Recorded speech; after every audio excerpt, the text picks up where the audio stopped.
Bonjour à toutes et à tous. Est-ce que ça t'arrive de passer plus de temps à chercher tes outils dans Maya qu'à réellement animer?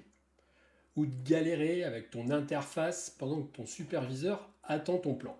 De voir tes collègues seniors naviguer dans Maya comme des ninjas pendant que toi, tu cliques partout comme un débutant? Si tu as hoché la tête sur une de ces affirmations, alors cette vidéo est faite pour toi. Je vais te parler de quelque chose qui va littéralement transformer ta façon de travailler. L'optimisation de ton workflow Maya pour l'animation. Il existe une différence énorme entre connaître les outils de Maya et savoir les utiliser efficacement. Et cette différence, elle se mesure en heures gagnées chaque jour.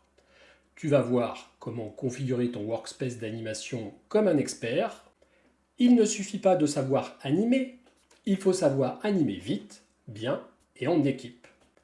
Et c'est exactement ce qu'on va voir aujourd'hui. Comment transformer ton approche technique pour gagner en efficacité et en confiance. La première chose que tu dois comprendre, c'est que Maya est configurée par défaut avec des paramètres généralistes. Mais toi, tu n'es pas généraliste. Tu es une animatrice, un animateur. Avant d'aller plus loin, voyons un point crucial. La différence entre animation cinéma et animation pour le jeu vidéo. En cinéma d'animation, tu travailles avec une caméra. Ton personnage va être vu sous un angle précis et tu peux te permettre des déformations qui ne marchent que dans cette vue. C'est ce qu'on appelle les riggings déformés ou les caméras cheats. Tu as sans doute déjà vu des plans de making-of où on te montre l'envers du décor des poses.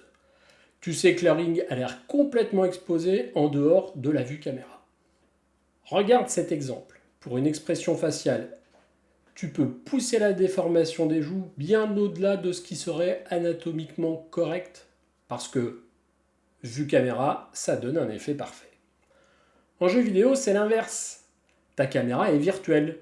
Le joueur peut tourner autour du personnage. Toutes tes animations doivent être propres à 360 degrés. Cette différence fondamentale influence tout ton workflow.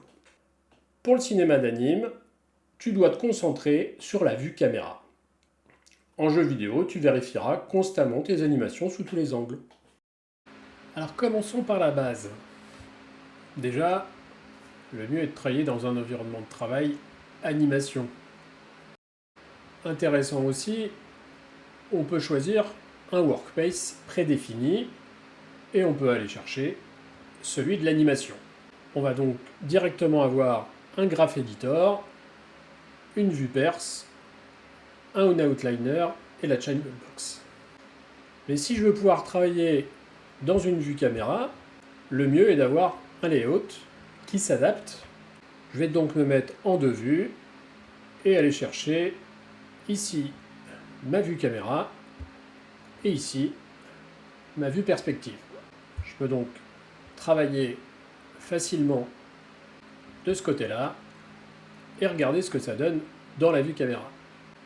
Tu as remarqué aussi que ma caméra est cadrée puisque j'ai activé le Resolution Gate, la résolution qui correspond aux paramètres de rendu, et j'ai aussi activé le masque pour délimiter et un cadre d'action. Je n'ai besoin d'afficher dans la vue caméra que la géométrie. Je vais donc aller dans Show et au niveau du viewport, je vais masquer les NURBS Curves. Le raccourci Alt 1 pour montrer et masquer la géométrie. Dans la vue perse, évidemment, je vais réactiver les contrôleurs et en complément du raccourci Alt 1, tu as aussi Alt 2 qui permettent de cacher la géométrie, ce qui va t'aider quelquefois à pouvoir faire des sélections de contrôleurs quand ils sont plusieurs les uns sur les autres ou qu'il y a des géométries qui gênent. Dans ma vue caméra, je vais enlever tout ce qui ne sert à rien. Je peux aussi cacher les caméras. Tu peux enlever tous les éléments qui te gênent dans la vue.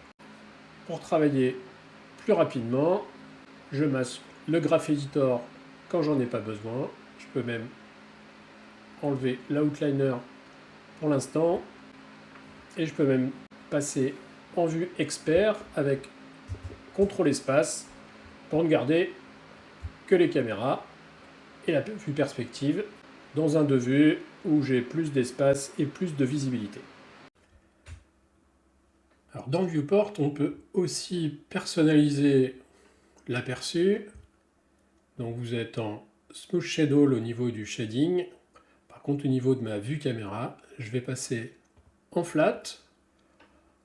Quand on n'a pas vraiment de rendu avec des lumières, ça permet d'avoir juste un rendu avec les couleurs. Et je vais en plus, pour pouvoir séparer les objets et voir un peu mieux, activer l'ambient occlusion. Pour régler mon ambient occlusion, je vais aller dans le viewport 2.0 et ici, si je remets par défaut, donc vous avez la quantité qui permet de noircir. Je vais mettre 1 point par exemple. Votre radius qui permet ici d'étendre ton 20 et le filter qui permet d'augmenter un petit peu la qualité et en dernier recours augmenter le sample, voilà, ça vous permet d'avoir une séparation entre les objets et au niveau des intersections. Voilà, vous avez un rendu comme ça qui est simple et qui est plus sympa pour travailler de l'anime. Vous pouvez même activer l'anti-aliasing. N'oubliez pas de bloquer votre caméra, faire un lock caméra, ce qui évitera que vous perdiez votre vue caméra. Donc vous pouvez aussi, quand votre caméra est lockée, vous voyez qu'ici au niveau des translate et des rotate, votre caméra elle est lockée, les clés sont grises. Voilà. Vous pouvez aussi au niveau du view faire un lock caméra. Comme d'habitude, vous avez au moins 3 possibilités dans Maya pour aller chercher les options. Dernière chose, personnaliser aussi la fenêtre caméra en rajoutant un peu d'informations donc dans le display, heads up display. Je vais aller chercher le camera name, ça permet de savoir dans quelle caméra on travaille.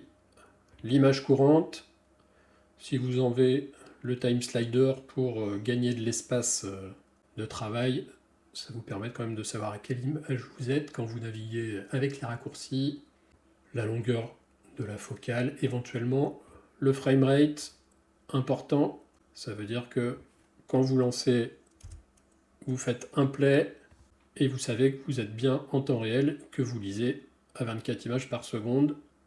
Voilà. Vous pouvez donc rajouter autant d'informations dont vous avez besoin. Tout ça, ça vous permet de travailler dans un environnement qui est plus sympa et donc l'objectif, toujours le même, d'être plus efficace. Maintenant, la dubsheet, crucial pour l'animation. Il te donne une vue d'ensemble de ton timing et te permet de le régler rapidement. Mon conseil, crée un layout custom et sauvegarde-le. Donne-lui un nom, comme Animation Workflow Pro, tu pourras le rappeler plus tard. Maintenant, les raccourcis. Les raccourcis indispensables que tu connais déjà. La touche S pour faire un set key, Shift E, set key sur les rotations, Shift W, set key sur les translations, Shift R, set key sur le scale. D'autres moins connus comme Alt Shift S pour intégrer un breakdown, Shift S, clic gauche pour le marking menu des keys et des tangentes. Alors rapidement, voyons quelques raccourcis sur le Graph Editor. Vous connaissez la touche A pour cadrer tout, F pour cadrer la sélection, mais vous avez aussi la touche G qui permet de cadrer le range de votre time slider. Vous le trouvez dans View, Frame, voilà, Frame, Playback Range. Voilà. D'autres raccourcis utiles sont les raccourcis 1, 2, 3 du clavier numérique. Ça permet de changer la visualisation des courbes. Par défaut, vous êtes ici en absolute. Vous voyez donc les valeurs de vos poses clés. Si vous passez en 2, vous voyez toutes les courbes de votre contrôleur superposées. Et si vous passez en 3, vous avez une vue qu'on appelle normalisée, c'est-à-dire que les maximums et les minimums sont au même niveau. Avec 1, 2, 3, vous pouvez rapidement naviguer de l'une à l'autre. Vous avez aussi les raccourcis H qui permettent de geler les courbes pour ne pas intervenir dessus. Et si vous voulez les dégeler, vous avez la touche J. Alors vous pouvez le faire sur tous les channels ou seulement sur le channel sélectionné. Maintenant, personnalise tes raccourcis. Va dans Windows, Settings, Préférences et Hotkeys. Crée autant de raccourcis personnalisés dont tu as besoin. Et très important, sauvegarde-les ensuite. Dans la fenêtre Hotkey Editor, va dans la petite roue et fais Export. Pour aller encore plus loin, tu peux personnaliser tes menus en utilisant les marking menus.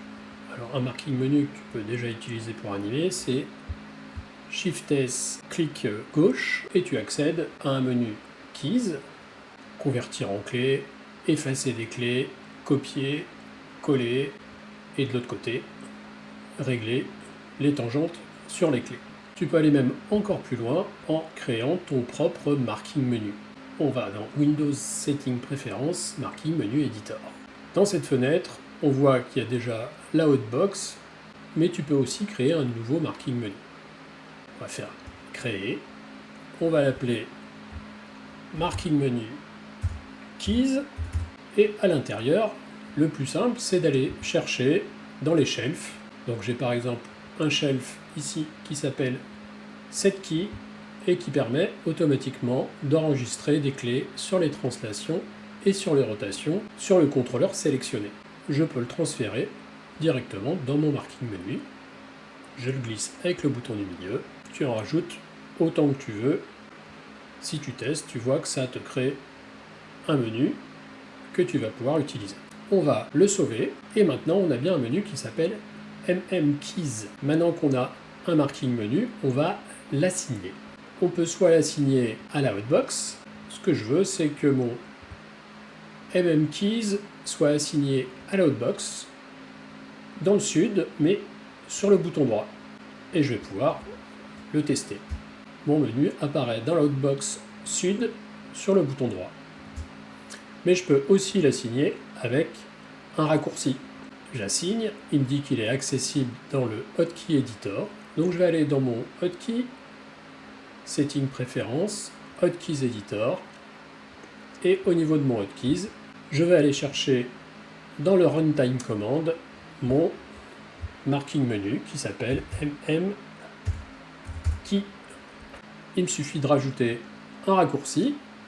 Je vais mettre Alt G en presse. Je vais faire un save et il s'intègre en Alt G. J'ai plus qu'à faire un Save and Close.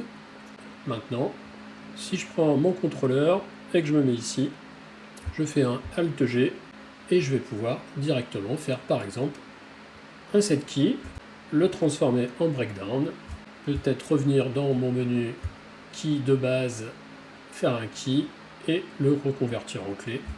Et dans ces cas-là, juste avec un raccourci et un bouton, je peux déjà avoir plusieurs commandes disponibles. L'objectif est d'animer de manière fluide et rapide en touchant la souris le moins possible, avec toutes les indications visuelles activées. Avant de finir, j'ai un cadeau pour toi. J'ai préparé un fichier récapitulatif avec tout ce qu'on a vu. Le setup du workspace, la liste des raccourcis indispensables et même mon layout personnalisé que tu peux importer directement dans Maya. Le lien de téléchargement est dans la description de cette vidéo.